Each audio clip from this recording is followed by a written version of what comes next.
ఓం నమ శివాయ శ్రీమాత్రే నమః. మిత్రులకి శ్రేభిలాషులకి అలాగే నన్ను ఎంతగా ఆదరిస్తున్న యూట్యూబ్ ప్రేక్షకులందరికీ కూడా పేరు పేరు ధన్యవాదాలు. మిత్రులరా, మీ అందరికీ పరాదేవత ఎల్లవెల్లలా మీతో ఉండి మీ మనోవాంఛ నెరవేర్చాలని మనస్ఫూర్తిగా కోరుకుంటున్నాను. ఈరోజు మనం 2 లవంగాలతో బియ్యపు గింజలతో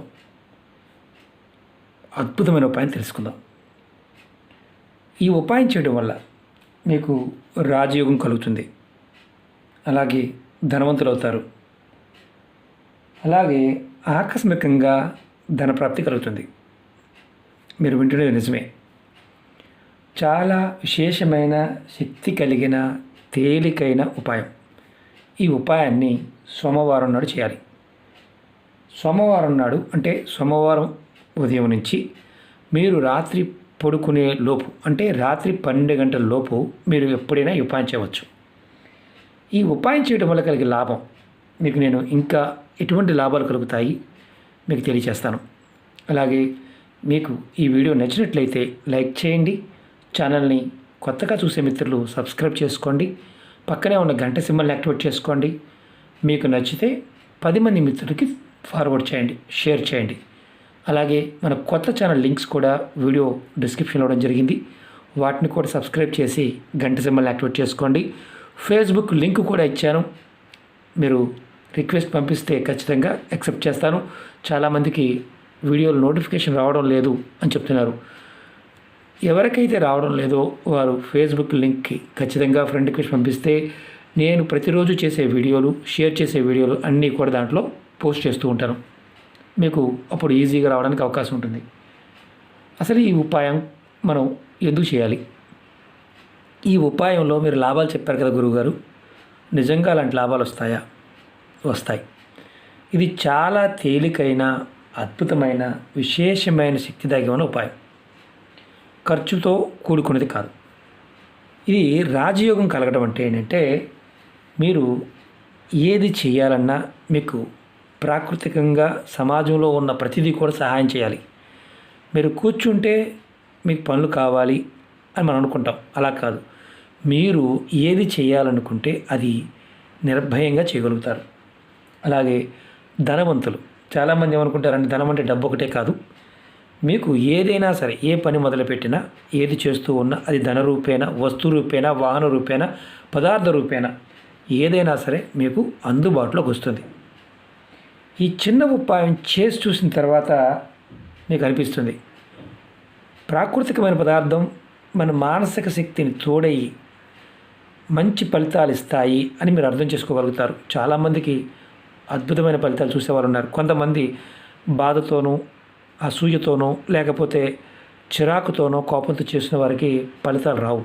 ఎందుకంటే ఏది చేస్తున్నా ప్రేమ కలిగి ఉండాలి. ప్రాకృతికమైన శక్తిని పొందాలి అంటే ముందు మన మనసులో ఆ ప్రేమభావం కలిగి ఉండాలి. అది గుర్తుంచుకోండి.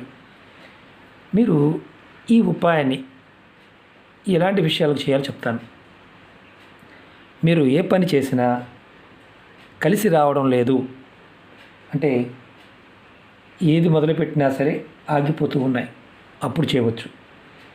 అలాగే ఉద్యోగము కానీ, వ్యాపారం కానీ, ఏ వృత్తి వ్యాపారాలు అంటే చిన్న ఏ వృత్తి చేస్తున్నా సరే మీకు ఈ ఉపాయం చేయడం వల్ల మీకు తిరిగనేది ఉండదు. అలాగే మీకు ఏదైనా చేస్తే నష్టం వస్తుంది అనుకోండి, అంటే లాభాలు రావడంలో, అప్పుడు కూడా ఖచ్చితంగా చేయండి. ఇది చేయటం వల్ల మీకు లాభాలు తప్ప నష్టం అనేది రాదు.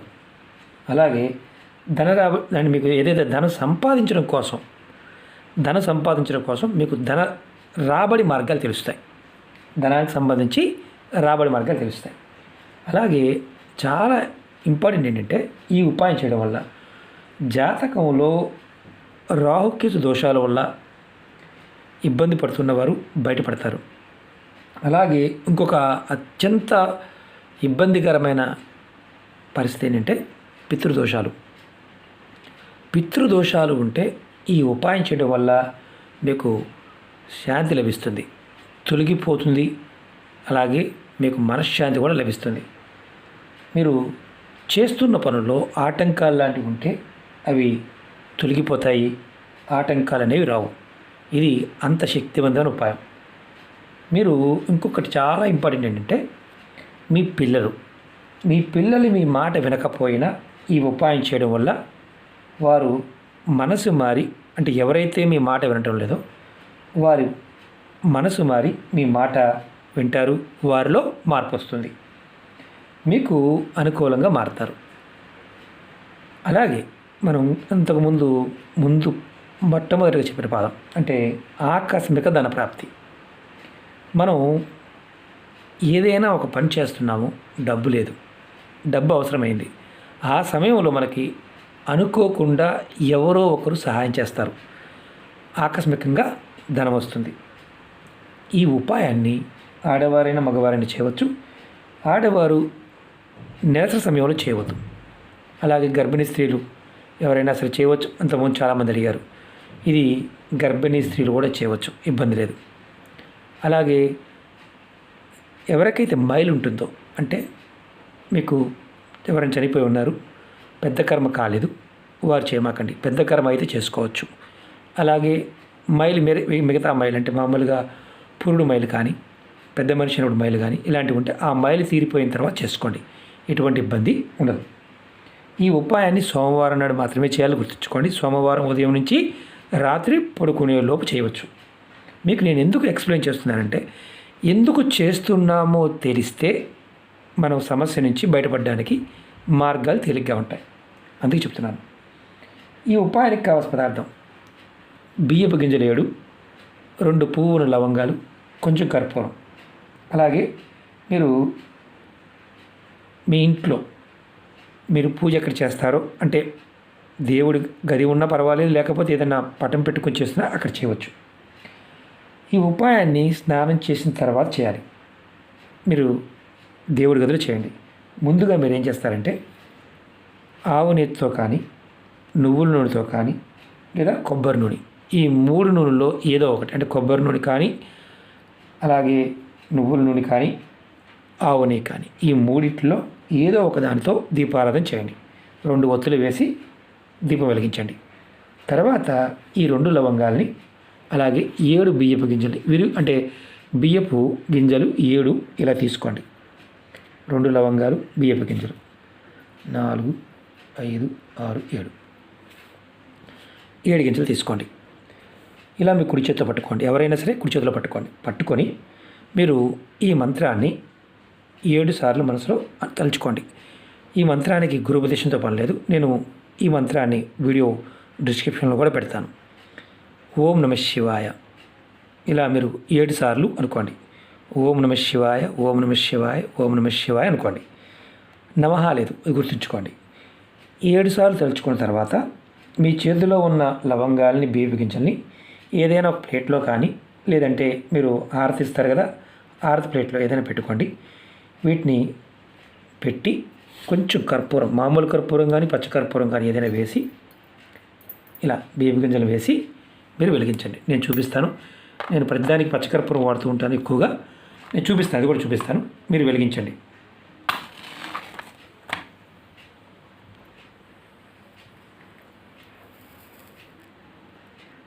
ఇలా వెలిగించండి. వెలిగించిన తర్వాత మీరు దీన్ని ఇల్లంతా చూపించాలా, లేకపోతే ఏదైనా మొత్తం తిప్పాలా, అలా ఏం లేదు. హారతిలాగే ఇవ్వాలి, అదేం లేదు. మీరు మీ దేవుడి గదిలోని వెలిగించండి. వెలిగించిన తర్వాత దీన్ని ఇలా పక్కన పెట్టించండి. తర్వాత ఈ వెలిగిన తర్వాత ఈ ఏదైతే మసి వచ్చిందో ఆ మసిని మీరు ఏదైనా మొక్క మొదల్లో వేసేయండి. తులసి మొక్క కాకుండా ఏదైనా పూల కుండీలో మొక్క మొదల్లో వేసేయండి. ఈ ఉపాయాన్ని మీరు ఒక 4 సోమవారాలు చేయండి. ఆడవారికి సోమవారం చేశారు, మధ్యలో నెలసరి వచ్చింది, ఎటువంటి ఇబ్బంది లేదు. ఆ పై వచ్చే సోమవారం చేయండి. మేము ఊరి వెళ్ళవలసి వచ్చింది గురువుగారు, సడన్గా అనుకోకుండా మీరు చేసుకోవచ్చా? మీరు వేరే ఊరిలో కూడా అక్కడ కూడా చేసుకోవచ్చు. ఒకవేళ అనివార్య కారణాల వల్ల వెళ్ళవలసి వస్తే ఆ సోమవారం వదిలేసి నెక్స్ట్ సోమవారం చేయండి. దీన్ని కంటిన్యూ 4 సోమవారాలు చేస్తే ఫలితాన్ని మీరు చూడగలుగుతారు. అద్భుతమైన ఫలితాన్ని ఇస్తుంది. అలాగే మనం ఏం కోరిక లేదు కదా అని అనుమానం వస్తుంది. మీరు మనసులో ఏదైతే సమస్యలు ఉన్నాయో ఈ సమస్యలన్నిటికీ ఇది సమాధానం చెప్తుంది. విచిత్రమైన విషయం ఏంటంటే, మన మనసులో ఎటువంటి కోరికైతే భావం ఉందో, మనం ఎలాంటి ఇబ్బందులు పడుతున్నామో ఆ ఇబ్బందుల నుంచి ఈ ఉపాయం అన్న బయటపడేస్తుంది. మీరు 4 సోమవారాలు ఖచ్చితంగా 4 సోమవారాలు ప్రయత్నపూర్వకంగా చేయండి. అద్భుతమైన ఫలితం ఉంటుంది. ఈ వీడియో మీకు నచ్చినట్లయితే లైక్ చేయండి, ఛానల్ని సబ్స్క్రైబ్ చేసుకోండి, పక్కనే ఉన్న గంట సింబల్ని యాక్టివేట్ చేసుకోండి. నేను పెట్టే ప్రతి వీడియో నోటిఫికేషన్ మీకు వస్తుంది. అలాగే మీరు ఎంతమంది మిత్రులకి షేర్ చేయగలిగితే అంతమంది మిత్రులకి ఈ వీడియోని ఫార్వర్డ్ చేయండి. ఎందుకంటే విశేషమైన శక్తి కలిగిన ఉపాయాలు ఇవి. చూడడానికి తేలిగ్గాను, పదార్థము చాలా సింపుల్గా అనిపిస్తాయి. మీ మనోసంకల్పాలు ఏదైతే మనసులో ఉన్న భావం ఉంటుందో, ప్రాకృతికమైన ప్రేరణ ఆ రోజులో ఆ శక్తి దాంట్లో దాగి ఉంటుంది. పరిపూర్ణమైన నమ్మకం, విశ్వాసంతో ప్రయత్నించేస్తే ఫలితాలు వస్తాయి. అలాగే మీ అందరికీ నా విన్నపం ఏంటంటే, సమస్యలు ఉన్నవారు మీరు ఎవరైనా సరే ఉపాయం చేశారనుకోండి, ఈ ఉపాయం చేస్తూ వేరే ఉపాయాలు కూడా చేయవచ్చు. ఏదైనా వీడియోలో నేను ఈ ఉపాయం చేస్తూ వేరే ఉపాయం చేయవద్దు అంటే చేయవద్దు, లేదంటే చేయవచ్చు. అలాగే నియమ నిబంధనలు, వీడియోలో నిబంధనలు ఉంటే నేనే చెప్తాను. నిబంధనలు ఏది చెప్పలేదు అంటే మీరు నిర్భయంగా చేయవచ్చు అని అర్థం. అంతేగాని ప్రతి చిన్న విషయానికి అర్థం పర్థం లేని కామెంట్స్ పెట్టమాకండి. ఎందుకంటే నేను అందరికీ సమాధానం ఇవ్వాలని ప్రయత్నం చేస్తూ ఉంటాను. ఒక్కొక్కసారి బిజీగా ఉంటే కామెంట్స్ కూడా తీసేస్తూ ఉంటాను. అయినప్పటికీ కూడా మ్యాక్సిమం ట్రై చేస్తూ ఉంటాను. ఎందుకంటే మీరు వీడియో పూర్తిగా చూస్తే మీకు పూర్తిగా అర్థమవుతుంది. వీడియో పూర్తిగా చూడకపోతే అర్థం కాదు. నాకు తెలుస్తుంది మీరు ఎవరు చూశారు, ఎవరు చూడలేదో మీ కామెంట్ బట్టి నాకు అర్థమవుతుంది. కాబట్టి వీడియో పూర్తిగా చూడటానికి ప్రయత్నించేయండి. ఫలితం కూడా అద్భుతంగా వస్తుంది. ఓకే మిత్రులారా, ఓం నమః శివాయ, శ్రీమాత్రే నమః.